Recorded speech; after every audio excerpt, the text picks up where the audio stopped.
여러분, 복음이라고 하는 것은요, 십자가만으로 끝나지 않습니다. 반드시 부활로 연결되어지는 것입니다. 그것이 하나님이 준비하신 진정한 승리의 완성이기 때문에 그렇습니다. 예수님의 부활로 사망 권세가 떠나가고 생명의 삶이 시작됐습니다. 예수님의 부활로 마귀는 패배하고 하나님의 통치가 시작되었고, 주님의 부활로 죽을 우리의 몸마저 다시 살게 되는 영원한 소망을 갖게 됐습니다. 그러므로 예수님의 십자가 사건은 물론 중요한 사건이고 절대적 사건이긴 하지만 십자가에 머물러서는 안 됩니다. 부활의 능력을 향해 나가야 되는 것입니다. 그래서 부활하신 예수님을 만나고 그분의 능력을 체험해야지 참된 차원의 승리를 향해 나갈 수가 있는 것입니다. 사실 여러분과 우리 모두는 실패자죠. 죄로 말미암아 무너지고 깨어진 삶을 살아왔던 것이 우리의 인생이었습니다. 결국 우리 모두는 절망과 고통의 광야길에 처하게 되었고 척박한 인생길을 걸어와야만 했습니다. 그럴지라도 우리는 광야에서 머물러서는 안 됩니다. 이 광야에서 부활하신 예수님을 만나야 됩니다. 그리고 그분과 함께 새로운 삶을 출발해야지 우리의 광야 생활은 청산되어지고 진정한 차원의 열매가 있는 아름다운 삶을 누릴 수가 있는 것입니다. 우리가 어떻게 하면 죄로 말미암은 광야의 삶을 청산하고 하나님께서 기뻐하실 참된 아름다운 삶으로 돌아갈 수 있을지, 오늘 같이 봉독한 본문을 중심으로 이것을 함께 정리해 보려고 합니다. 오늘 같이 읽은 본문에 보시면 한때 자신의 죄로 말미암아 척박한 광야에 떨어졌던 다윗이 다시 예루살렘으로 귀환하는 장면이 기록이 되어 있습니다. 지난주에 말씀을 드린 것처럼 다윗의 군대가 승리를 거두고 압살롬이 요압의 손에 죽임을 당하게 되자 이스라엘 모든 지파 사람들이 모여서 이제 앞으로 어떻게 할 것인가에 대한 논의가 시작이 됐습니다. 9절과 10절을 보시게 되면 다윗 왕이 과거에 우리를 원수의 손에서 건져내었고 블레셋 사람들의 손에서도 건져내지 않았느냐. 비록 압살롬 때문에 피신은 가셨지만 이제 압살롬이 죽은 마당에 왕을 도로 모셔와야 되는 것 아니냐라고 하는 의견이 대두가 된 것입니다. 이 소식을 접한 다윗이 예루살렘에 남아있는 사독과 아비아달 두 제사장에게 부탁을 합니다. 유다의 장로들을 모아서 그들로 하여금 다윗을 모셔가도록 독려하라고 했습니다. 사실 유다 지파 출신이 다윗 아닙니까? 그러므로 당연히 12지파 가운데서 유다가 먼저 앞장서는 것이 당연한 것이죠. 그 결과 14절을 보시게 되면 유다 모든 사람들의 마음을 하나같이 기울게 하며 그들이 왕께 전가를 보내어 이르되 당신께서는 모든 부하들과 더불어 돌아오셔서 한지라. 자, 이렇게 해서 유다 지파뿐만 아니라 모든 12지파가 한 마음으로 다윗의 귀환을 원했기 때문에 15절을 보시면은 다윗이 이제 되돌아오게 되는데 무엇을 건너서 되돌아오게 될까요? 15절입니다. 왕이 돌아와 요단에 이르매 유다 족속이 왕을 맞아 요단을 건너가게 하려고, 요단강을 건너서 다시 귀환하는 장면을 소개하고 있습니다. 다윗이 왕궁을 버리고 피신할 때도 요단을 건너서 피신을 했는데 이제 돌아오는 것도 요단을 건너서 돌아오게 하신 것입니다. 요단이 가지고 있는 의미가 무엇일까요? 첫 번째로 지형학적으로 말씀드리자면 요단이라고 하는 이 지역은 광야와 가나안을 나누는 경계선입니다. 그래서 이스라엘 백성이 40년 동안 광야 생활을 마치고 약속의 땅으로 들어올 때 어디를 건너서 왔나요? 요단강을 건너서 왔죠. 그러므로 요단이라는 이 지역은 광야와 가나안을 나누는 경계선입니다. 또한 구약 성경에서 이 요단은 과거의 죄와 저주를 씻는 곳으로 소개가 되어 있습니다. 아실지 모르지만 아람 군대 장관 나만이 나병에 걸렸을 때에 어디에 가서 그 병을 치료받게 됩니까? 요단강에 가서 7분 몸을 담그었더니 그의 병이 떠나가고 어린아이 피부같이 되었다고 말씀하고 있습니다. 과거의 죄와 저주를 씻는 장소로 소개가 되고 있습니다. 신약 성경에서 요단은 예수님께서 공생을 시작하시면서 침례를 받은 그런 장소이죠. 그때 성령이 비둘기같이 임하게 되고 이는 내 사랑하는 아들이라 라는 음성이 들려오게 되죠. 여기서 예수님께서 침례를 받은 사건은 단순한 베프티즘이 아닙니다. 새로운 시대를 연다는 뜻이에요. New Era가 시작이 된 것입니다. 그래서 많은 성경학자들은 예수님의 침례 사건을 Messianic Inauguration, 메시아 취임식이라고 표현하는 것도 그런 이유 때문입니다. 이런 측면에서 요단은 구약과 신약을 나누는 경계가 되기도 하죠. 그러나 요단은 궁극적으로 이 강을 건너서 광야 같은 이 땅의 삶을 마감하고 영원한 복지 가나안 땅으로 들어가게 하는 그 강이 바로 요단 강입니다. 여러 가지 중요한 의미를 가진 곳이 요단인데요. 다윗은 요단을 건너서 다시 예루살렘으로 돌아오게 되는 것입니다. 이런 측면에서 조명해 보면 요단은 다윗이 자신의 죄로 말미암아 시작된 광야의 삶을 청산하고 새 삶을 시작하게 만드는 터닝 포인트와 같은 장소라고 할 수가 있습니다. 더 이상 광야에 머물지 아니하고 다시 예루살렘으로 귀환해서 다시 하나님 영광을 위해 살도록 만든 Great Turning Point. 우리가 이미 알고 있는 것처럼 다윗이 인생 초년에도 광야를 겪은 적이 있습니다. 그러나 그때는 사울의 핍박 때문에 겪은 광야였습니다. 그런데 지금 다윗이 겪고 있는 광야는 자신의 죄 때문이죠. 물론 직접적인 원인은 압살롬의 반란 때문에 광야로 쫓겨났지만 사실은 우리의 안에 바세바를 범하는 순간부터 다윗 인생의 광야가 시작이 된 것입니다. 자, 다윗은 광야를 거치면서 과연 무엇을 경험했고 무엇을 깨닫게 되었을까요? 첫 번째로 그는 광야에서 사랑하는 아들 압살롬을 잃게 되었습니다. 두 번째로 그는 광야에서 시류에 따라 흔들리는 백성들의 민심도 보게 됐습니다. 세 번째로 그는 광야를 통해 가까운 자들의 배신을 경험했고 동시에 뜻밖의 사람들의 도움을 받기도 했습니다. 그러나 무엇보다 다윗이 광야에서 처절하게 깨달은 가장 중요한 사실은 이것입니다. 하나님 한 분 외에는 자신을 지켜줄 자가 없다는 사실을 다윗은 광야에서 처절하게 경험하게 됩니다. 그래서 다윗은 그 광야에서 다시 하나님을 만나고 하나님을 만나면서 인생을 재조명하게 됩니다. 그래서 그는 하나님 안에서 예전에 미처 알지 못했던 참된 가치를 재발견하게 되고 그 가치와 더불어서 그의 삶이 새 출발하게 된 것입니다. 일반적으로 재발견이라는 단어는요, 없던 것을 찾는 경우를 말하는 것이 아닙니다. 있던 것인데, 늘 보던 것인데 그 가치를 몰랐다가 그것을 그 진정한 가치를 알게 되었을 때 재발견이다, 그렇게 표현을 하죠. 근데 20세기 최고의 발견은 어린이다, 그런 말이 있잖아요. 어린이가 옛날에도 있었어요. 없었던 게 아닙니다. 어린이의 가치를 재발견했다, 그런 뜻이죠. 혹은 요즘은 그 아이폰 쓰는 분들은 손가락의 재발견. 과거에는 우리가 말로 서로 대화하고 글로 대화를 했는데 지금 손가락으로 다 대화하죠. 손가락의 재발견. 한국의 어떤 분은 소주의 재발견. 핸드폰에 묻은 개기름을 닦을 때 소주로 닦으면 제일 잘 닦인대. 깨끗해진대. 한번 해보세요. 소주는 마시지 마시고 한번 해보시기 바랍니다. 형제들의 경우는 와이프의 재발견. 예전에 미처 몰랐던 와이프의 진면목을 발견하고, 야, 이런 사람이었나? 얼굴만 예쁜 줄 알았더니 똑똑하기도 하고 배려심까지 가지. 이 깜짝깜짝 놀라는 재발견을 할 때가 있죠. 물론 반대 케이스도 없는 건 아닙니다만 우리 인생에도 재발견의 사건이 일어납니다. 일반적으로 재발견은 광야에 던져졌을 때 일어나는 것입니다. 갑자기 소중한 것을 잃어버렸다거나 파산을 당했다든가 질병에 걸린다든가 우리 인생에 광야가 찾아왔을 때에 우리 인생을 다시 되돌아보면서 내가 그동안 놓쳐버렸던 인생의 진정한 가치를 재발견하게 되는 것입니다. 이런 면에서 광야라고 하는 곳은 척박한 땅이고 힘든 과정이긴 하지만 이 광야를 통해서 참된 인생의 가치를 발견할 수만 있다면 우리는 더 밝고 빛난 인생으로 살아갈 수 있게 되는 것입니다. 프랑스가 나온 세계적인 화가 중에 르누아르라고 하는 사람이 있습니다.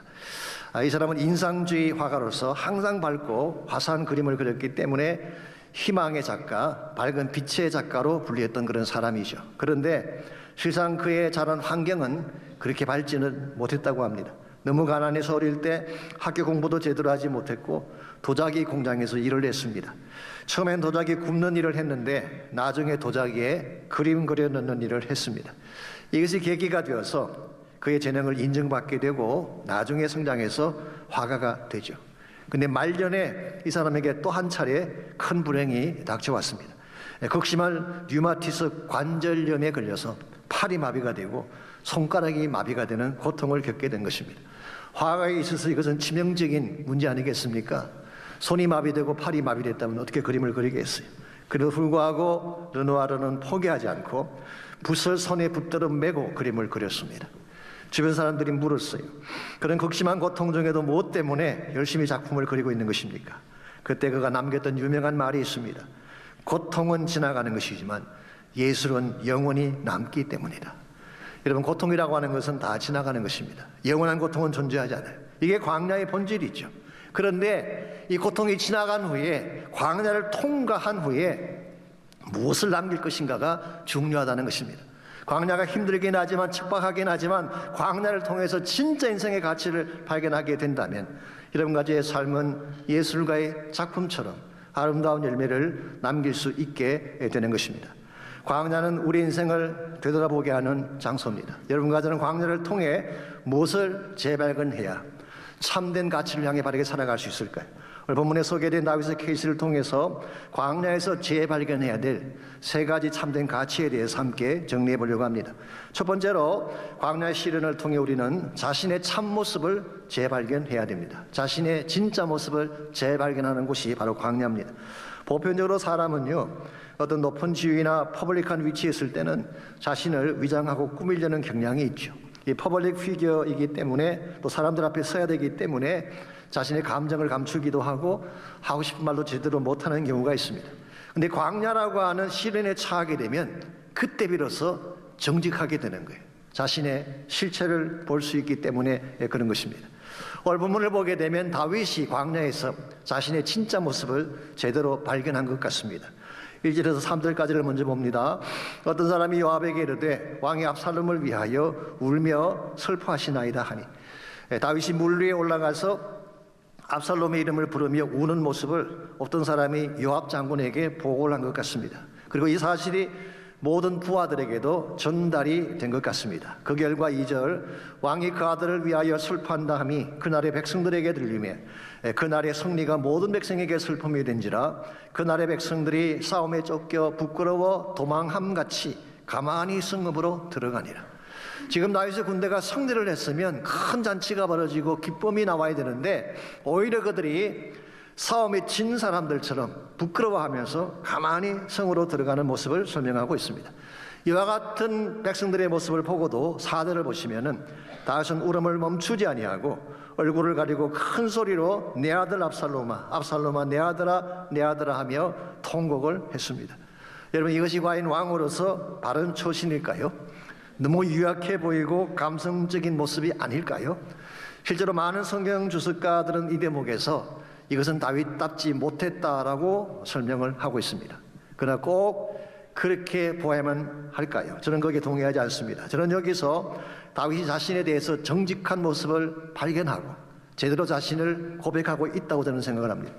그동안 왕이라고 하는 지위 때문에 백성의 눈치를 보느라고 울고 싶어도 울지 못했던 다윗, 마음의 상해도 상한 마음을 드러내지 못하고 지금까지 속으로 그 모든 아픔과 고통을 누르며 살아왔는데 이제 압살롬의 죽음이라고 하는 이 사건 앞에서 마음속에 감추어두었던 그 모든 아픔과 그 모든 고통이 터져나온 케이스예요. 무엇보다도 그는 지금 이 모든 일들이 자신의 죄 때문임을 인식하고 자신을 자책하며 울고 있는 것입니다. 그냥 두었더라면 평안했을 가정을 칼바람이 일게 한 것 누구 때문인가요? 자기 죄 때문이었어요. 형제가 형제를 죽이고 자식이 아비를 대적하고 그 결과 사늘한 시신이 되어 돌아온 자기 아들 압살롬을 바라보면서 이것은 나의 죄라는 것입니다. 여기서 다윗은 자신의 실체를 본 거예요. 압살롬의 이름을 부르고 통곡을 했지만 실제로는 이와 같은 비극을 만들게 했던 자기 자신을 자책하며 다윗은 통곡하며 울고 있는 장면입니다.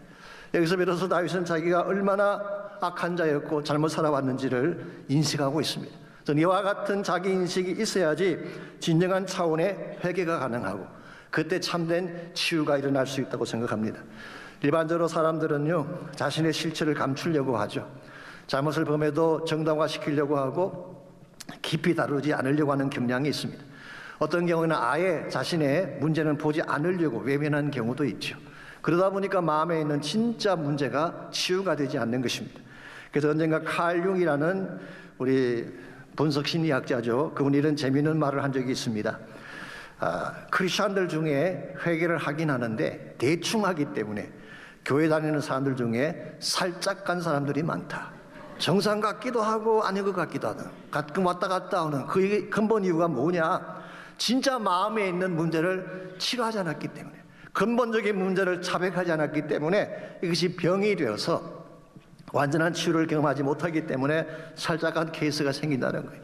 실제로 R.A. 톨이라는 목사님은 이런 일화를 소개한 적이 있습니다. 이 R.A. 톨이는 유명한 분입니다. 예일대학 출신이고 좋은 집안 가문 출신인데요. 무디의 집회에 참석을 했다가 성령 받고 복음 전구자로 변화된 사람. 무디 바이블 인스티튜트의 교장을 역임했고 바이올라 대학, 이 바이올라가 비블리컬 인스티튜트 오브 LA 준말이에요. 그래서 이 바이올라 성서대학에서도 교장을 역임했던, 여러분이 잘 아시는 대천덕 신부, 한국의 예수원을 만든 그분의 할아버지이기도 합니다. 한 번은 이분이 집회를 인도하시는데 예배가 끝난 후에 한 자매가 찾아왔습니다.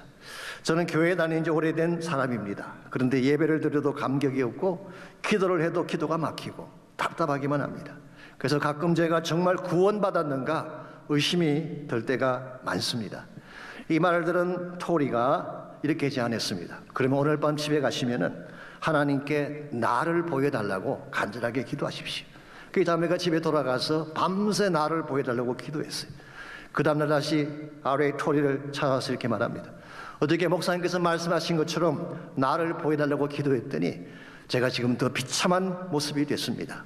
하나님께서 저의 모습을 보여주는데 견딜 수가 없습니다. 깨어지고 부서진 나의 모습, 너무나 더럽고 누추하고 깔끔하게 찢겨진 나의 모습을 보여주는데 어제보다 더 비참한 나의 모습이 되고 말았습니다. 이제는 어떻게 하면 됩니까? 그때 토레이가 그럼 오늘 밤 집에 가시면은 이번에는 십자가를 보여달라고 기도하십시오. 그래서 그 자매님이 집에 가서 십자가를 보여달라고 기도했는데요. 그 십자가의 보혈이 깨어지고 부서진 자신을 만지기 시작했어요. 더럽고 누추한 죄악들을 씻어내기 시작하고, 그리고 마음속에 감추어뒀던 모든 죄악들이 다 처리가 되면서 비로소 기쁨을 회복하게 되었다는 유명한 일화가 있습니다. 우리가 자신의 실체를 보는 것 두려운 일이죠. 보고 싶지 아니한 현실일지도 모릅니다. 그러나 나의 실체를 하나님의 십자가 앞에 내어놓을 때에 진정한 회복과 치유가 일어나는 것입니다. 오늘 아침 여러분 가운데 maybe 여러분은 알고 있는데 남들은 알지 못하는 아픔을 가진 분이 계실지 모르겠어요.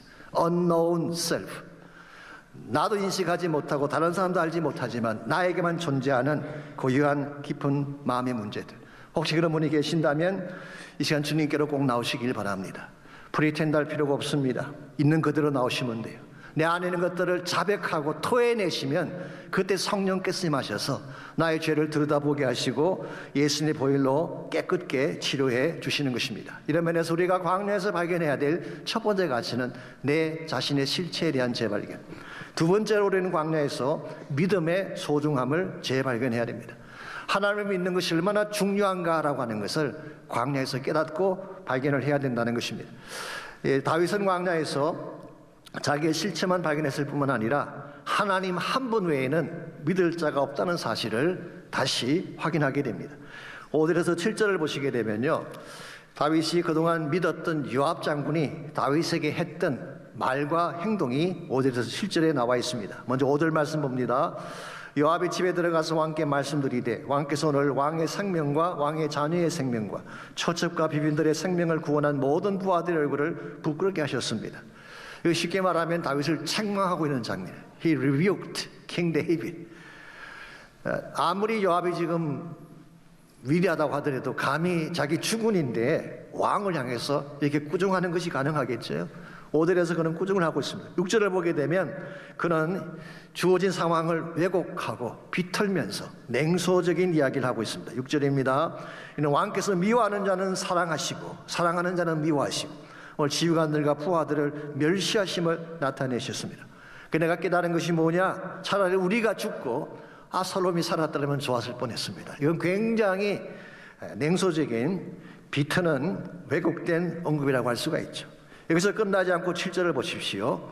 심지어 다윗을 협박하고 있습니다. 7절, 이제 곧 일어나 나가 왕의 부하들의 마음을 위로하여 말씀하옵소서. 이렇게 표현했지만 실제로 나가서 사과라는 거예요. I'm sorry. 다윗이 왕이지만 이 부하들 앞에 나가서 사과하고 그들을 위로하라는 것입니다. 만일 나가지 아니하시면 오늘 밤에 한 사람도 왕과 함께 머물지 아니할지라. 그리하면 그 화가 왕이 젊었을 때부터 지금까지 당하신 모든 화보다 더욱 심하게 될 것입니다. 협박을 하고 있습니다. 여러분 생각에 정말 다윗이 그날 밤에 부하들 앞에 나가서 사과를 하지 않으면 부하들이 다 등을 돌릴까요? I don't think so. 요압이 등을 돌린다고 해서 지금까지 다윗에게 충성했던 600용사가 떠나갈까요? 결코 아닙니다. 이때라고 하는 장군이 다윗을 떠나갈까요? 결코 아닙니다. 요압이 착각한 게 한 가지 있어요. 그동안 요압이 군사들을 이끌고 리더십을 발휘하니까 본인이 잘나서 그런 줄 알지만 다윗이 세워줬기 때문에 가능했던 거예요. 다윗이 없었더라면 요압은 존재할 수가 없습니다.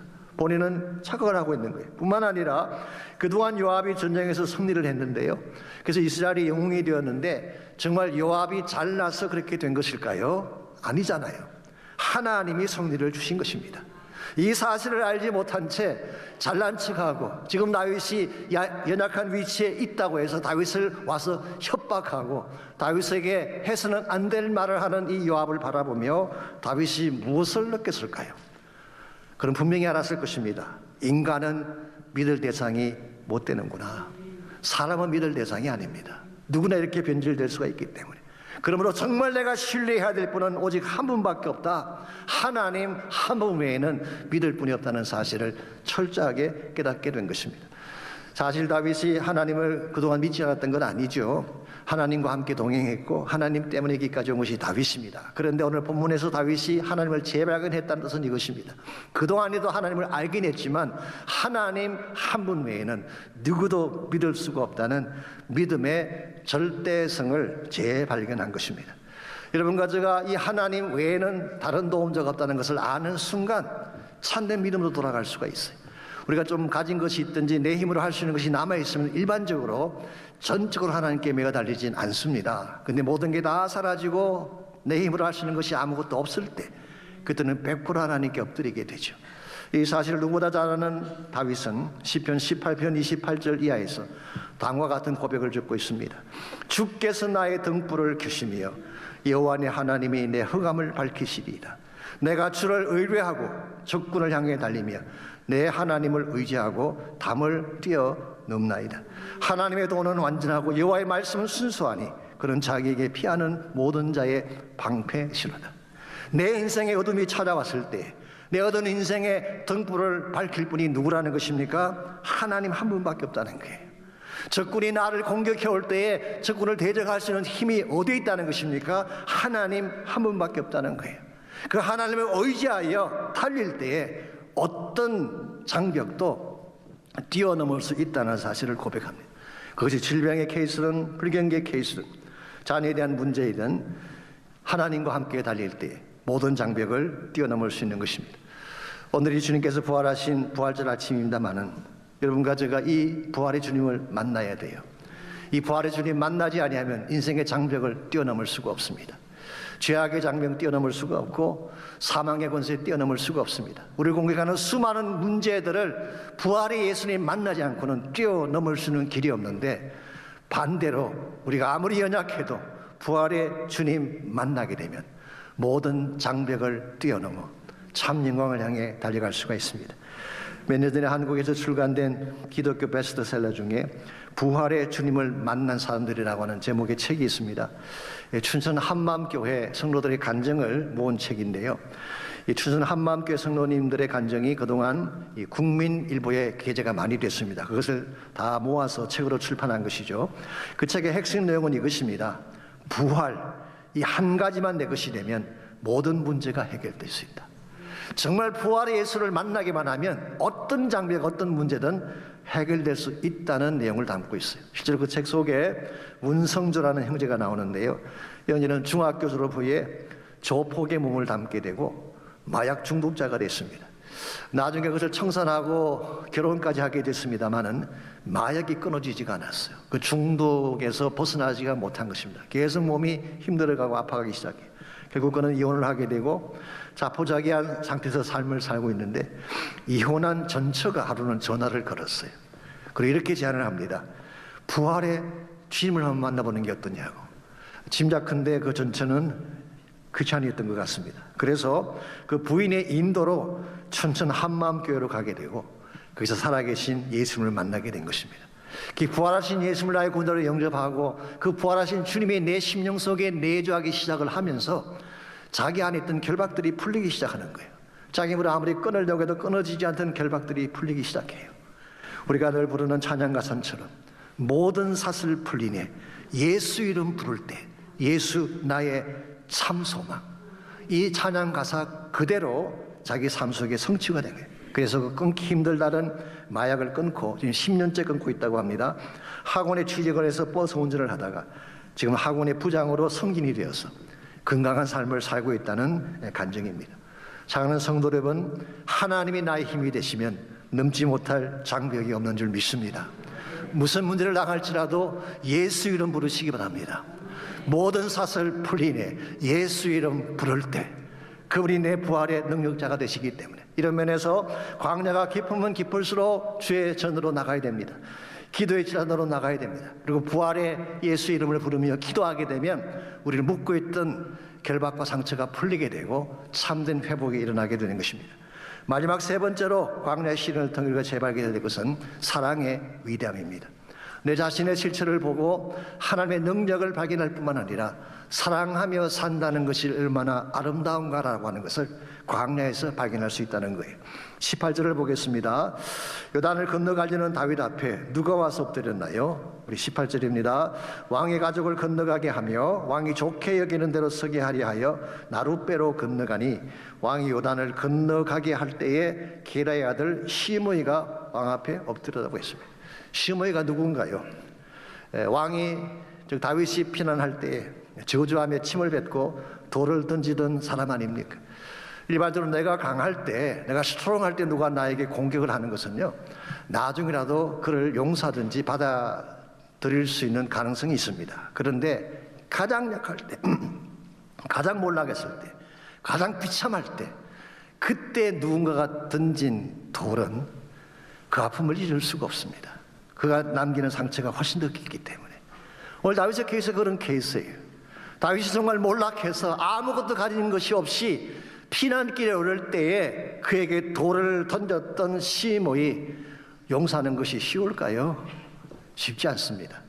아니나 다를까 21절을 보게 되면 아비새는 당장 시므이를 죽여야 한다고 이야기를 합니다. 그러나 22절, 23절을 보게 되면 다윗은 시므이를 죽이지 않겠다고 맹세를 했고 실제로 성경을 보시면은 다윗이 살아있는 동안에는 그를 죽이지 않았습니다.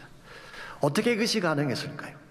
나에게 상처를 준 그 시므이, 빗으로 나의 가슴을 꽂았던 바로 그 시므이, 이 시므이를 용납하고 용서하고 받아들인다는 것이 어떻게 가능했을까요?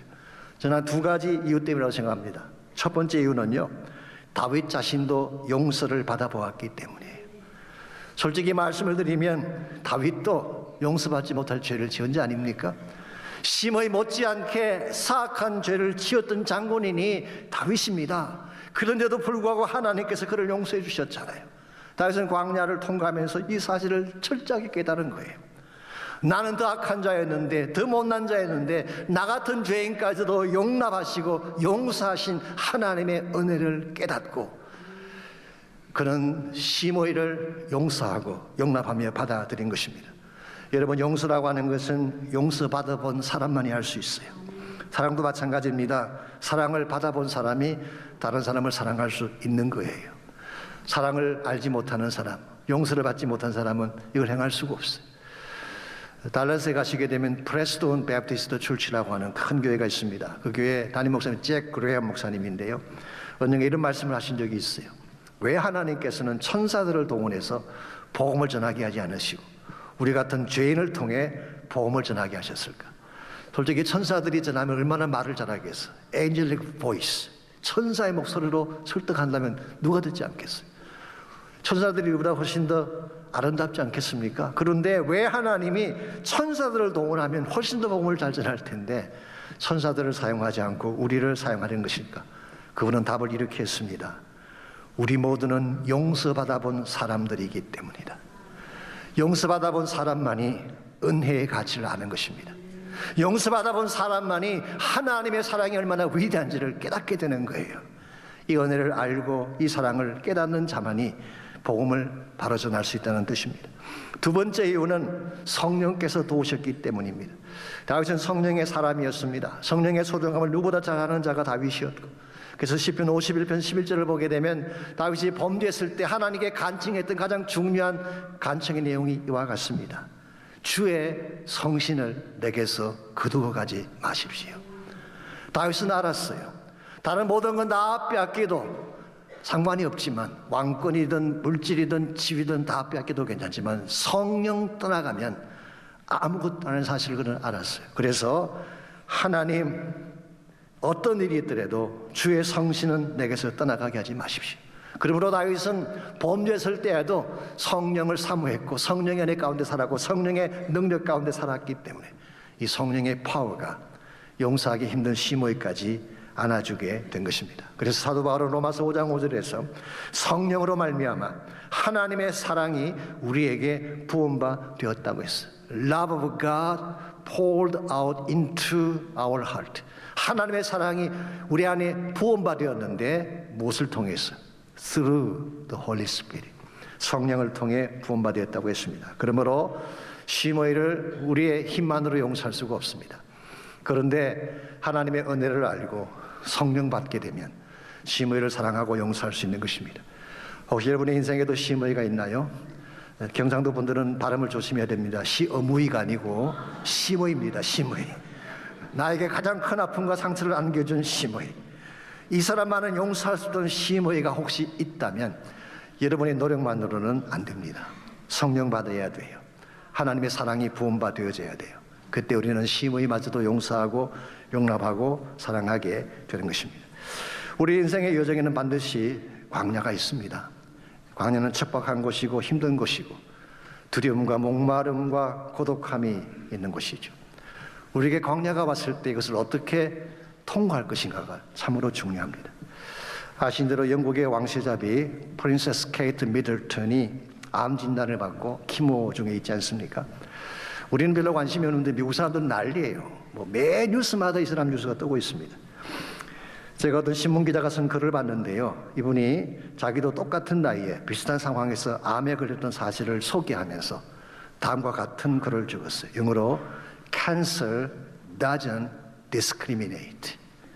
암은 누구도 차별하지 않는다. 왕실이라고 해서 비껴가지 않습니다. 부자라고 해서 비껴가지 않습니다. 지위 고하를 막론하고 남녀노소 부자 가난한 자 상관없이 누구에게나 올 수 있다. Whether young or old, rich or poor, black and white, we all face equal amount of cancer, equal amount of risk of cancer. 이 암의 위험은 우리 모두에게도 똑같은 양으로 있다는 말을 적었어요. 여러분들 인생의 광야는 누구도 피해갈 수 없습니다.